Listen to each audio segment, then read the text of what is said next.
Hello and welcome to creating your prospectus. Congratulations on finishing all the coursework, and I hope that I can give you a good idea as to what the prospectus involves and hopefully break down the sections to make it a little bit more sense. I know that getting to this phase can feel overwhelming and like you're given a lot of assignments that you just really don't understand. And you are. You are thrown into the deep end on this one, and you're going to have to learn as you go. The more research you do, the more you will learn, and the further you get in this process, the more it will make sense. So let's go ahead and take a look. So the prospectus, like I said, you are walking into the unknown. I've compared this to somebody requesting you to make a foreign dish that you've never seen or tasted. You're given an idea of maybe what the ingredients are, but you have no idea how they work, where they go, what order they go in, and how to use any of it. So let's see if I can make this make a little bit more sense. So the first thing that we are going to talk about is alignment. We are going to start with alignment. We are going to keep doing alignment all the way through the end. That is what the prospectus is all about, is finding alignment. So if you think about a car, I want you to think about each of these bullet points as a wheel on that car. They have to all be facing the same direction. They all have to have the same end goal in mind in order for this to make sense. Or if you want to think of it as a recipe, all of your ingredients have to make sense. You're not going to be baking and then have a piece of chicken on the side. You need to have all of the baking ingredients to get the result that you want, or all of the cooking ingredients. You can't mix those together, or your study is not going to be aligned and it's not going to make sense. So let's start with the problem statement. The problem statement, this is going to be what you focus on in the very beginning. And I'm going to say research. What is your general problem that you're interested in? I think that's a great place to start. There are so many problems and we see them in the literature. So if you narrow down at least to a general problem, then you can start researching and reading the journal articles that you find. As you're reading those journal articles based on the general problem, you might find a more specific problem within the general problem that you're interested in. So then you'll have to decide, why is this a problem? You're going to have to show why your specific issue is a problem in society, or a problem for individuals, or in an organization, or whatever you want to look at. What has been done regarding this problem and what has not been done. So it's easy to see what has been done as you research and read the journals, and it's even easier to see what hasn't been done, because at the end of each journal article, there will be a section that says further research is needed in these different areas. So then you can look at those specific things, write them down, see what things really interest you. Maybe you want to use one of those ideas. Then you can research it to see if it has been done already or if it's still waiting to be done.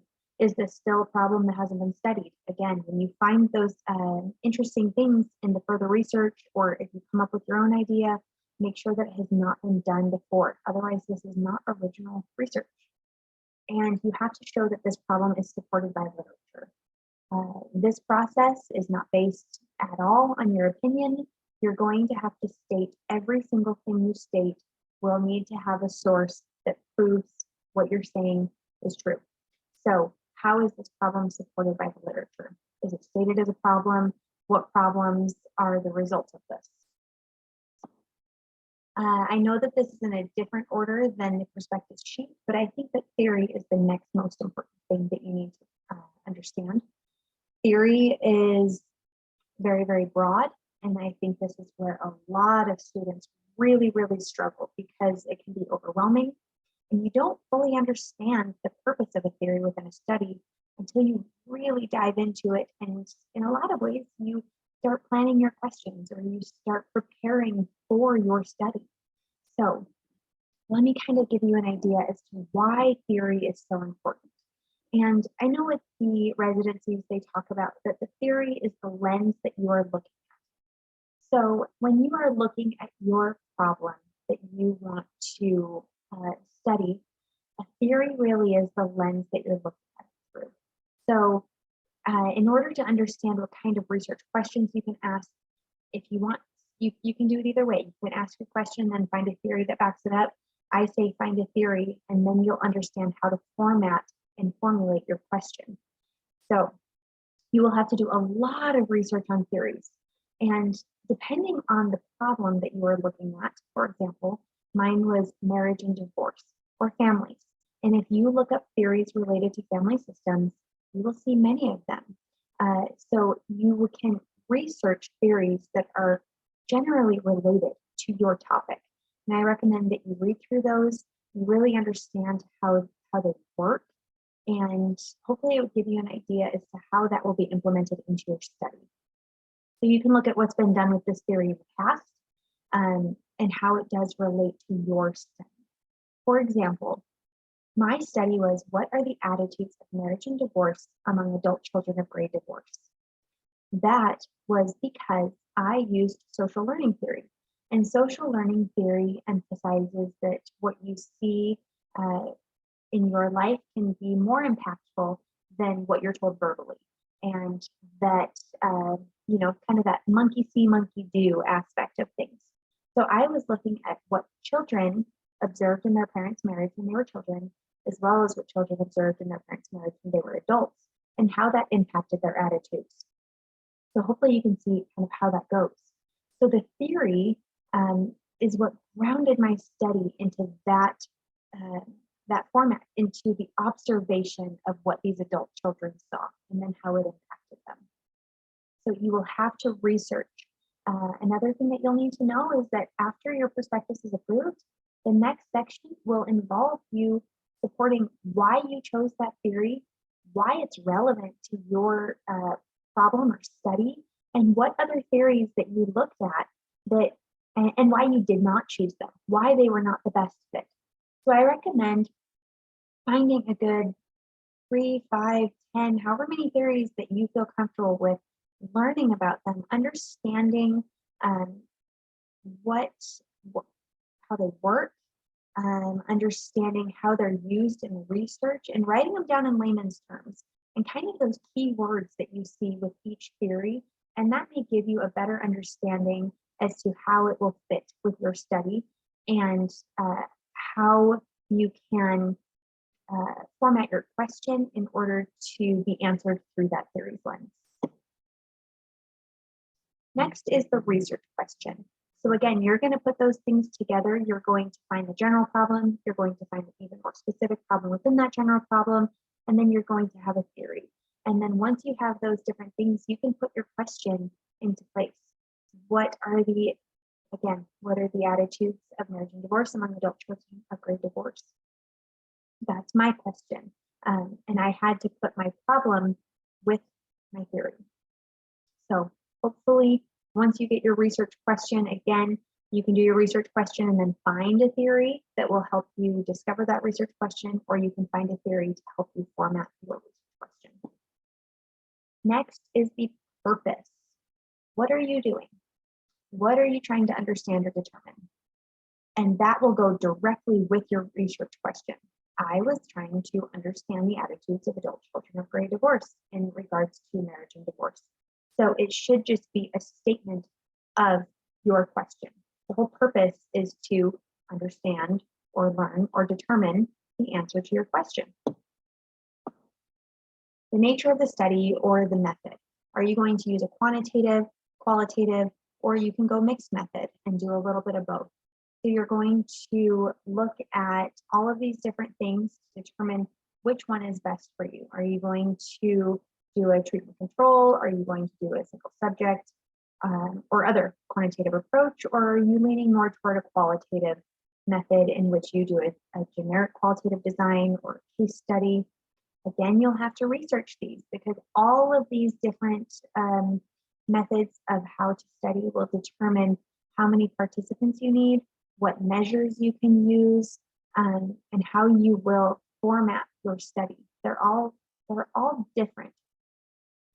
Quantitative is obviously going to analyze the data, and qualitative takes a more interview interpretation analyses, but they are all very different within each of these. So make sure that you choose the study that, again, matches what you're trying to find and that makes sense and aligns with your study. Again, you'll have to think about if you're going to collect primary data or use secondary data. Qualitative is usually primary data in which you are talking to people or doing interviews or some format, but there can be secondary if you are using documents that are already created or other things.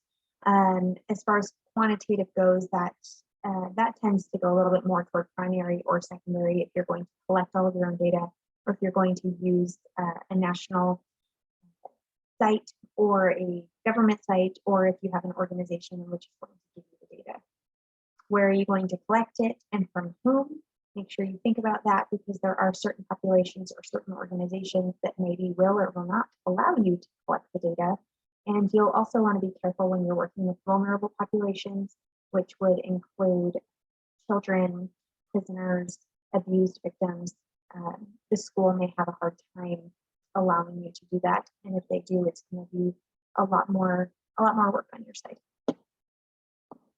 And then looking at the significance.